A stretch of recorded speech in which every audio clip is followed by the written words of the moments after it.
بسم اللہ الرحمن الرحیم۔ عزیز طلباء و طالبات اور معزز و محترم ناظرین و سامعین، پروفیسر ڈاکٹر حافظ محمد مشتاق آپ سے مخاطب ہے اور آپ سن رہے ہیں ڈاکٹر حافظ محمد مشتاق یوٹیوب چینل۔ ایم اے اسلامیات کے اسٹوڈنٹس اور پی پی ایس سی میں اسلامیات کے لیکچرشپ کے لیے اپیئر ہونے والے تمام امیدوار، آج ہمارا عہد خلافت راشدہ کا دوسرا لیکچر ہے اور خلیفہ اول حضرت ابوبکر صدیق رضی اللہ تعالیٰ عنہ ان کے متعلق بھی ایک لیکچر پہلے ہو چکا اور آج دوسرا لیکچر ہے۔ لیکچر سے پہلے میں آج ایک بات آپ سے شیئر کرنا چاہتا ہوں کہ آپ کی طرف سے بعض اسٹوڈنٹ کی طرف سے میسیجز میں بھی اور فون کال کے ذریعے بھی یہ کہا جا رہا ہے کہ آپ آن لائن کلاسز کا آغاز کریں، تو میں آج سے آپ سے یہ مشورہ کرنا چاہوں گا کہ اگر ہم پی پی ایس سی کی کلاس آن لائن شروع کرتے ہیں تو کتنے اسٹوڈنٹ ہیں جو اس کلاس کا حصہ بنیں گے، اور دوسری بات یہ ہوگی کہ یہ جو کلاس ہوگی یہ یوٹیوب پر جو لیکچرز ہیں ان کے علاوہ ہوگی، اور وہ لیکچرز جو ہوں گے وہ یوٹیوب پر اپلوڈ نہیں کیے جائیں گے، ان کے نوٹس بھی آپ کو دیے جائیں گے، اور ایک گروپ کی شکل میں جو بھی اس کی صورت بنے گی اس پر بھی مشاورت کی جا سکتی ہے، مگر ایک آدھ دن کے اندر یا ایک یا دو دن آپ میکسیمم لے کر آپ مجھے انفارم کر دیں گے۔ مختلف طریقے ہیں، جب آپ کی طرف سے اگر آپ چاہتے ہیں تو اس کے ریئیکشن میں دیکھوں گا تو پھر آپ کو میں بتا دوں گا کہ کہاں پر آپ نے بتانا ہے، نمبر دے دوں گا یا ای میل ایڈریس دے دوں گا، لیکن فی الحال آپ کومنٹس میں یا کسی بھی ذرائع سے مجھے انفارم کر دیں کہ کتنے اسٹوڈنٹس ہیں کہ جو online classes P C S C کی تیاری کرنا چاہتے ہیں، اور یہ تیاری جو ہوگی انشاءاللہ یہ پیپرز تک جاری رہے گی۔ ظاہر ہے اس پر بہت محنت کی ضرورت ہے، بہت سارا سلیبس ابھی پڑا ہے، تو وہ پھر ساری باتیں بعد میں ہوں گی۔ ابھی فی الحال آپ کی رائے ہے کہ آپ لوگوں کی طرف سے یہ کہا جا رہا ہے، تو میں صرف آپ سے یہ رائے لے رہا ہوں، آپ اپنی رائے کا ضرور اظہار کیجیے گا۔ عہد صدیقی کی فتوحات، سیدنا ابوبکر صدیق رضی اللہ تعالیٰ عنہ آپ کا جو کل تعارف پیش کیا گیا، اس کے بعد جو مختلف فتنے آپ کے عہد میں اٹھے ان کی سرکوبی کے لیے جو کوششیں کی گئی، تو اس کا ذکر آپ پہلے سن چکے ہیں ایک لیکچر کی شکل میں۔ آج حضرت ابوبکر صدیق رضی اللہ تعالیٰ عنہ کے عہد میں جو فتوحات ہوئی ہیں، تو جو آپ کے عہد میں فتوحات ہوئی ہیں وہ دو علاقوں کی طرف مین فتوحات ہیں، عراق اور شام۔ اب یہ جو باقی سارے علاقے ہیں وہ اسی کے اندر آتے ہیں، تو مختلف جنگیں ہوئیں اور سپہ سالار بھیجے گئے، فتوحات کا سلسلہ جاری ہوا اور بہت سارے علاقے اسلامی ریاست کا حصہ بن گئے۔ تو انتہائی اختصار کے ساتھ ان فتوحات کا جائزہ لیتے ہیں۔ بہت ساری چیزیں ایسی ہوں گی جن کو آپ بس پڑھ کر گو تھرو کر لیں گے، بہت ساری چیزیں ایسی ہوں گی جن کو آپ کو یاد کرنا ہوں گے، اور خاص طور پر کس علاقے میں کس صحابی کو سپہ سالار بنا کر بھیجا، کون سا علاقہ کس صحابی نے فتح کیا، تو یہ خاص طور پہ چیزیں ہیں، اور جنگوں کے جو حالات تھے کیا تھے، اس میں کتنے لوگ مارے گئے اور اس کا رزلٹ کیا تھا، تو یہ اہم چیزیں جو ہیں اس کو آپ نے خاص طور پہ یاد کرنا ہے۔ تو اس کی ابتدا جو ہے محرم 12 ہجری کو حضرت خالد بن ولید کو حضرت ابوبکر صدیق رضی اللہ تعالیٰ عنہ عراق کی طرف بھیجا، اور قعقاع بن عمر ان کو آپ کی مدد کے لیے ایک پیچھے اور دستہ دے کر بھیجا۔ تو یہ جو تھے انہوں نے اور ساتھ ہدایت یہ کی کہ جو رملہ کا علاقہ ہے، ایران کا سرحدی علاقہ، وہاں سے فتوحات کا آغاز کریں، اور دوسری طرف ایاز بن غنم کو شمالی عراق کی طرف آپ نے حملہ کرنے کو کہا۔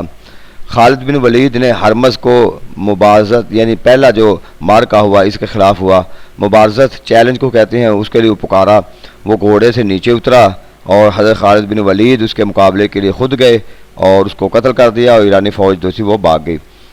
تو اس کے ساتھ یعنی اس میں مسلمانوں کو فتح ہوئی۔ حضرت خالد بن ولید نے مثنہ بن حارثہ کو ایرانی فوج کے تعاقب کے لیے روانہ کیا اور اس کے ساتھ ساتھ حضرت ابوبکر صدیق کے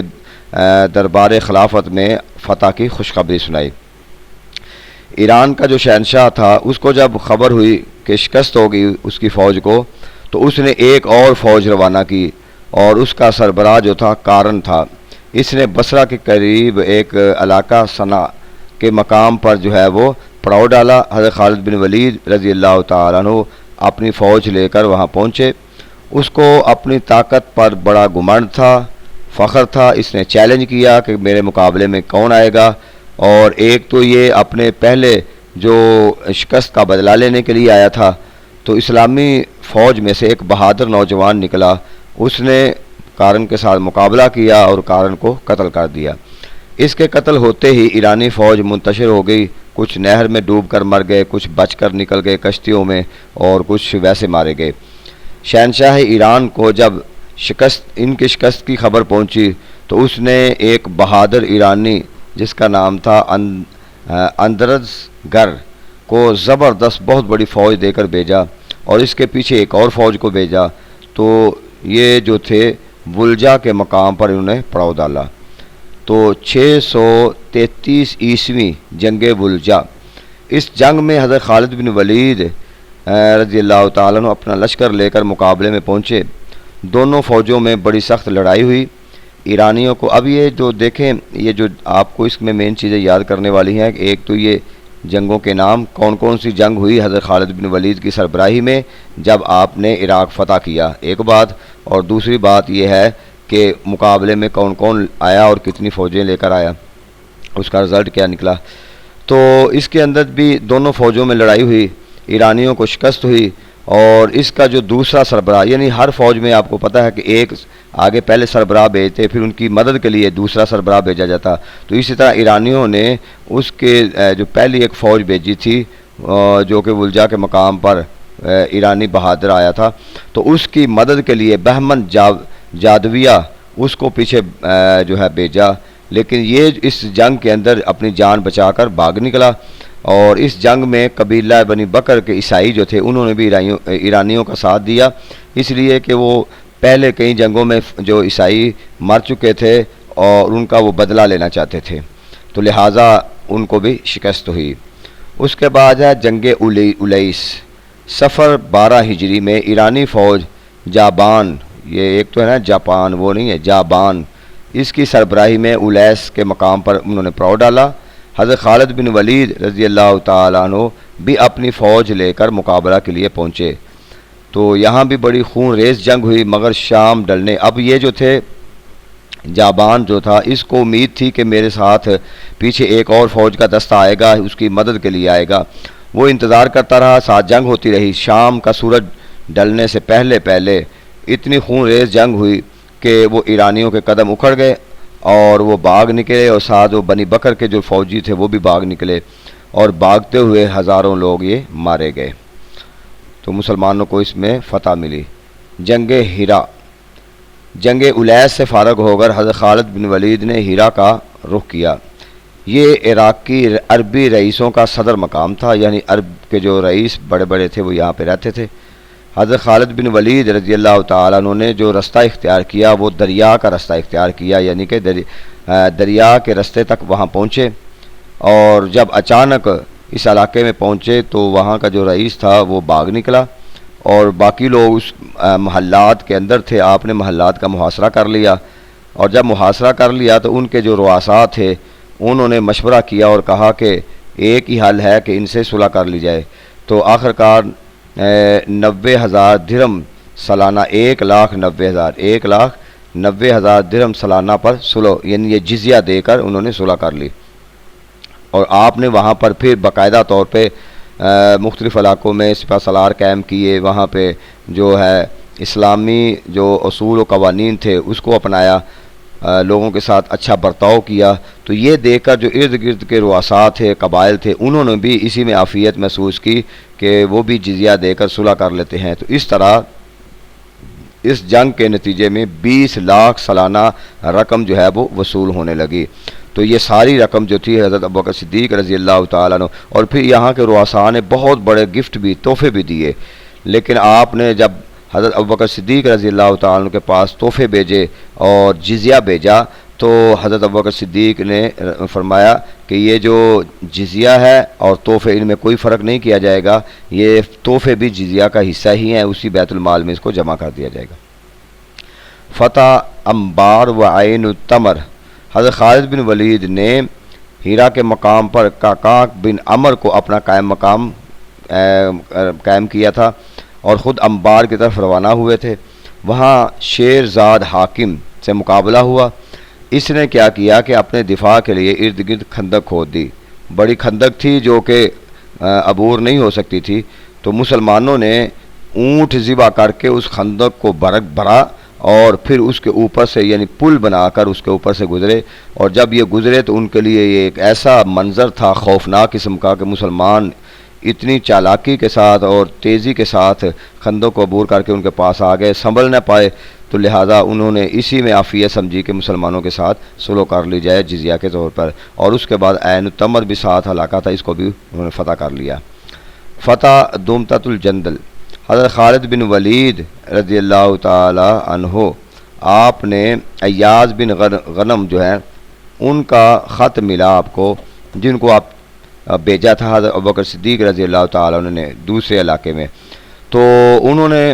مدد کے لیے پکارا کہ علاقہ جو دومتۃ الجندل ہے اس میں آپ آئیں، اور یہ جو علاقہ تھا بیسیکلی حضور علیہ السلام کے دور میں عہد نبوی میں حضرت خالد بن ولید کو حضور علیہ السلام نے اس علاقے میں سپہ سالار بنا کر بھیجا تھا۔ آپ نے اس پر حملہ کیا اور اس کا جو رئیس تھا اور سپہ سالار تھا عقیدر، اس کو گرفتار کر لیا اور حضور علیہ السلام کی بارگاہ میں پیش کیا، تو آقا علیہ السلام نے اس کی جان بخش دی، معاف کر دیا، اور جزیہ کے بدلے میں وعدہ کیا کہ یہ علاقے جس علاقے سے ان کو پکڑ کے لائے ہیں یہ علاقہ ان کے پاس رہے گا اور وہ جزیہ دیتے رہیں گے۔ تو وہ جزیہ دیتا رہا، لیکن جب آقا علیہ السلام کا وصال ہوا، ابوبکر صدیق رضی اللہ تعالیٰ کا عہد آیا تو اس نے جزیہ دینے سے انکار کر دیا۔ تو پھر حضرت خالد بن ولید جب وہاں پہ پہنچے، اس کو پتہ تھا کہ پہلے بھی یہاں پر خالد بن ولید ہی آئے تھے، تو بھاگ گیا، اور اس کا جو دوسرا سپہ سالار تھا اس نے مزاحمت کی اور وہ مارے گئے، مسلمانوں کو فتح ہوئی۔ حضرت خالد بن ولید نے کچھ لوگوں کو بھیجا کہ اس کو پکڑ کے لائیں، اور انہوں نے پھر آخرکار اس کو ڈھونڈ کر پکڑ لائے اور عہد شکنی کے طور پر اس کو قتل کر دیا گیا۔ جنگ فراس، اس جنگ میں ایرانیوں، رومیوں اور عربوں نے مل کر مسلمانوں کے ساتھ ایک منظم فوج تیار کی اور نہر فرات کو عبور کر کے آئے، اور بڑے جوش کے ساتھ کہ اب مسلمانوں کے ساتھ ان کا مارکا ہوگا، ہم جیتیں گے۔ یہ بھی بڑی گمسان کی لڑائی ہوئی اور آخرکار اس میں بھی مسلمانوں کو اللہ نے فتح عطا فرمائی۔ یہ 15 ذی القعدہ 12 ہجری کا واقعہ ہے۔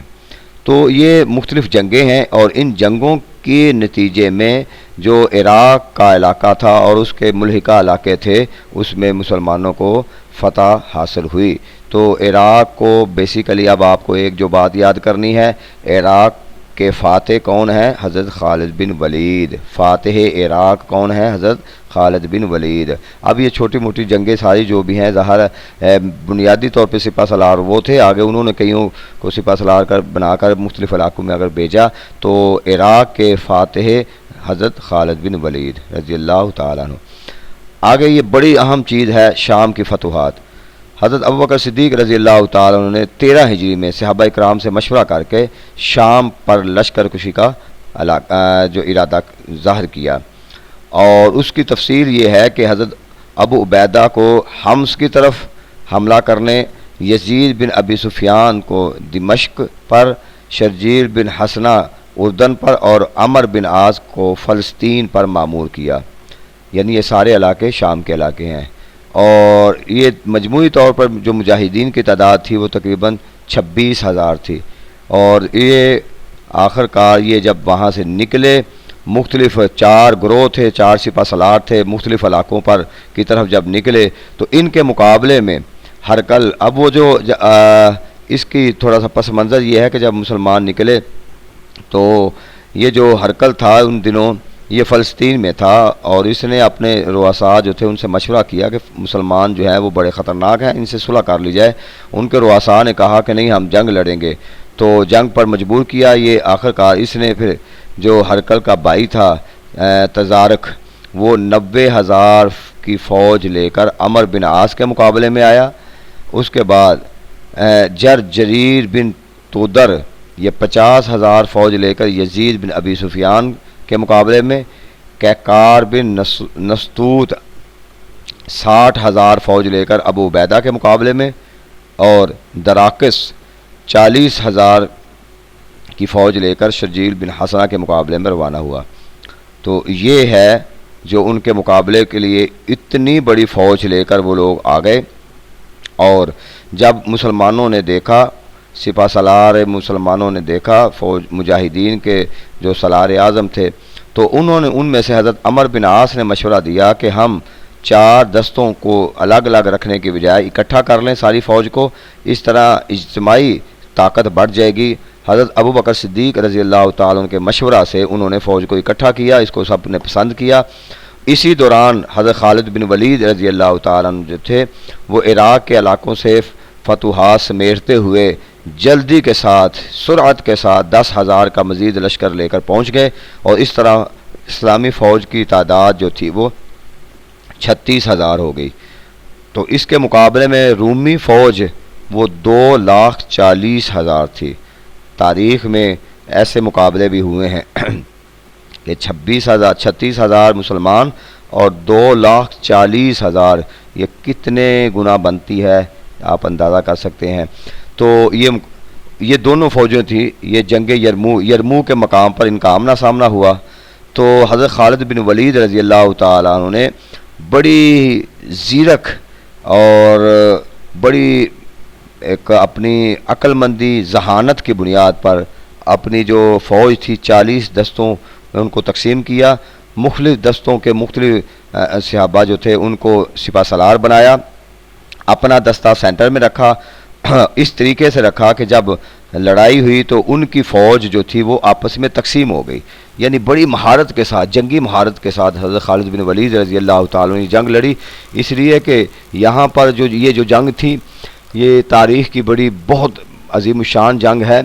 اور یہاں پر کوئی مقابلہ بنتا نہیں تھا مسلمانوں کی تعداد اور جو رومیوں کی تعداد تھی، لیکن یہاں پر اللہ کی مدد اور مسلمانوں کا استقلال، جذبہ جہاد، اور اس کے ساتھ خالد بن ولید رضی اللہ تعالی عنہ آپ کا جو جنگی مہارت تھی وہ کام آئی۔ تو آخر کار یہ لڑائی ہوئی، بڑی ومسان کی لڑائی۔ تو رومی جو تھے وہ ان کو بھاگنے پر مجبور کر دیا گیا، لیکن وہ بھاگتے تو کہاں بھاگتے۔ حضرت خالد بن ولید نے اس طریقے سے ساری فوج کو تقسیم کیا تھا کہ ان رومیوں کے پیچھے ایک طرف پہاڑ تھا، ایک طرف مسلمانوں کی فوج تھی، اور ایک رستہ بچتا تھا وہ تھا دریا کا۔ انہوں نے اسی میں عافیت سمجھی اور دریا کا رخ کیا، تو بہت بڑی فوج ان کی دریا میں ڈوب کر مر گئی۔ امام طبری کہتے ہیں ان کی روایت کے مطابق 1,20,000 فوج جو تھی رومیوں کی وہ پانی میں ڈوب کر مر گئی، اور اس جنگ میں مسلمان جو تھے وہ 3,000 مجاہدین شہید ہوئے۔ اور یہ جنگ جب جیت لی گئی، مسلمانوں نے بہت بڑی فتح حاصل کر لی، تو ابھی وہ فتح کی خوشی منا ہی رہے تھے کہ قاصد آیا حضرت خالد بن ولید کے پاس، اور اس نے خط دیا۔ خط کے اندر 2 قسم کی افسوسناک خبریں تھیں۔ ایک خبر یہ تھی کہ حضرت ابوبکر صدیق رضی اللہ تعالی عنہ کا انتقال ہو گیا ہے، حضرت عمر فاروق رضی اللہ تعالیٰ عنہ خلیفہ بن گئے، اور دوسری خبر جو ان کے لیے خالد بن ولید کے لیے تھی کہ ان کو یعنی خالد بن ولید کو حضرت عمر فاروق نے معزول کر دیا ہے، اور ان کی جگہ پر حضرت ابو عبیدہ بن جراح کو سالار فوج مقرر کر دیا ہے۔ تو آپ سے کسی نے پوچھا حضرت خالد بن ولید سے کہ آپ اتنی فتوحات حاصل کی، اور آپ، تو انہوں نے کہا جی میں نے صرف اللہ کی رضا کے لیے جنگیں لڑی ہیں، کسی شخصیت کے لیے حضرت عمر فاروق کے لیے نہیں لڑی۔ اگر میں پہلے سپہ سالار تھا میں پھر بھی راضی تھا، اب نہیں ہوں میں پھر بھی راضی ہوں۔ تو یہ ہوتی ہے عظمت اور اعلیٰ ظرفی۔ حضرت ابوبکر صدیق رضی اللہ عنہ کی وفات 7 جمادی الآخر، یعنی 7 جمادی الآخر جو ہے اس میں آپ کو بخار ہوا۔ 21 جمادی الآخر 13 ہجری کو 63 برس کی عمر میں آپ انتقال فرما گئے۔ آپ نے ایک سوال پڑھا تھا کس صحابی نے وصیت کی کہ میری زمین فروخت کر بیت المال میں پیسے جمع کروائے جائیں، وہ یہی ابو بکر صدیق رضی اللہ تعالیٰ عنہ تھے۔ فرمایا کہ جو میں نے تنخواہیں لی ہیں، وظیفے لیے ہیں، جو میری زمین بچتی ہے وہ بیچ کر وہ تنخواہیں وظیفے جو ہے بیت المال میں واپس جمع کر دی جائے۔ اچھا، یہ جو ہے آج ابو بکر صدیق رضی اللہ تعالیٰ عنہ کا حوالے سے ہے۔ تو آپ لوگ مجھے جلدی بتائیں گے، اگر آپ کا ارادہ ہے آن لائن کلاسز کا تو اس کو مینج کرنا ہے، تو اس میں انشاءاللہ پھر کوشش کر کے ہم سارا سلیبس جو ہے نا وہ گو تھرو کریں گے۔ بہت زیادہ سلیبس ہے یہاں، تو میں ظاہر جتنی میری استطاعت ہے اس کے مطابق ہی آپ کو لیکچر دیتا ہوں اور کوشش کرتا ہوں میکسیمم مٹیریل آپ تک پہنچے، اور یہ بھی انشاءاللہ جاری رہے گا، یہ معاملہ ختم نہیں ہوگا۔ اور جو اگر وہ کلاس کے اندر 15 سے 20 اسٹوڈنٹ ہو جاتے ہیں تو پھر اس کے بارے میں سوچا جا سکتا ہے۔ اللہ تعالی ہمارا حامی و ناصر ہو۔ شکریہ۔